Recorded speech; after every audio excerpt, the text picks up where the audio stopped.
Halo, selamat datang kembali di sesi Kupas Tuntas kita.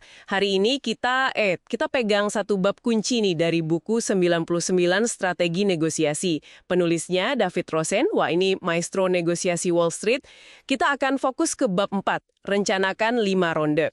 Misi kita kali ini yang membongkar kenapa sih mengatur tempo negosiasi itu penting banget.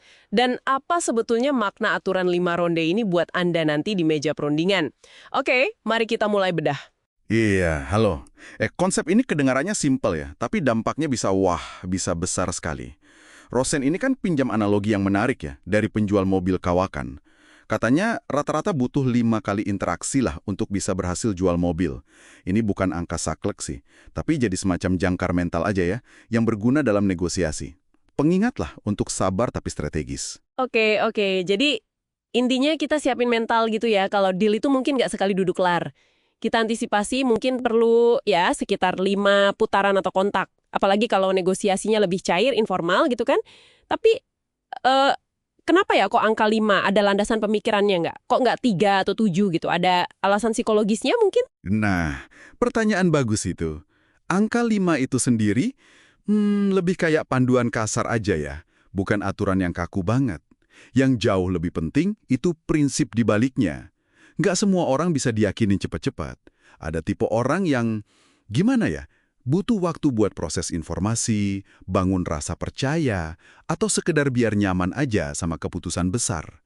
Kalau kita paksa, wah, itu malah bisa memicu resistensi. Ada istilah psikologisnya, reactance. Orang cenderung nolak gitu kalau ngerasa kebebasannya terancam. Nah, dengan kita pakai kerangka 5 ronde ini, kita secara proaktif kasih ruang lah buat proses internal pihak lain itu. Wah, menarik sekali. Jadi ini bukan sekedar, oh ya udah sabar aja nunggu gitu ya. Tapi kita aktif mengelola dinamika psikologisnya ya dalam negosiasi. Jadi alih-alih ngejar iya buru-buru. Betul. Kita justru kasih ruang biar iyanya itu muncul alami dan kuat. Ini mengubah cara pandang banget ya, dari pokoknya cepat selesai jadi selesai dengan baik gitu. Walaupun mungkin butuh waktu. Tepat sekali. Coba deh pikirin konsekuensi kalau kita buru-buru. Nekan target, entah itu lawan bicara, calon pembeli, penjual, bahkan klien sendiri. Itu bisa jadi bumerang loh. Mungkin mereka iya aja karena ditekan. Tapi kesepakatannya itu rapuh. Nanti bisa jadi ada buyer's remorse, penyesalan gitu. Atau mereka cari-cari celah buat ingkar janji. Itu kayak nanam bom waktu aja.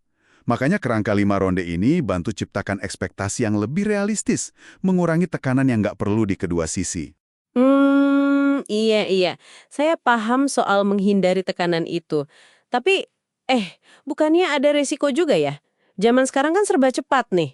Kalau kita terlalu santai dengan 5 ronde ini, apa kita nggak malah dianggap lamban, kurang tegas, atau malah kehilangan momentum penting? Gimana tuh menyimbangkannya?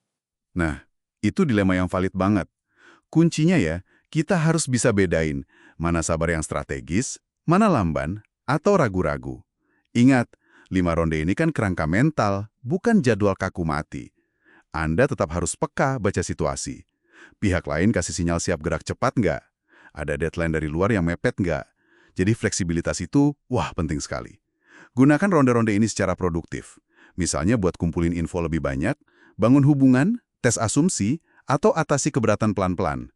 Bukan cuma nunggu aja. Oh, oke. Jadi tiap ronde itu ada tujuan strategisnya sendiri ya? Nggak cuma ngulang-ngulang aja. Kayak misal ronde pertama bangun koneksi, ronde kedua gali kebutuhan, ronde ketiga kasih proposal awal, Bisa begitu ya? ronde keempat tangani keberatan, kelima finalisasi.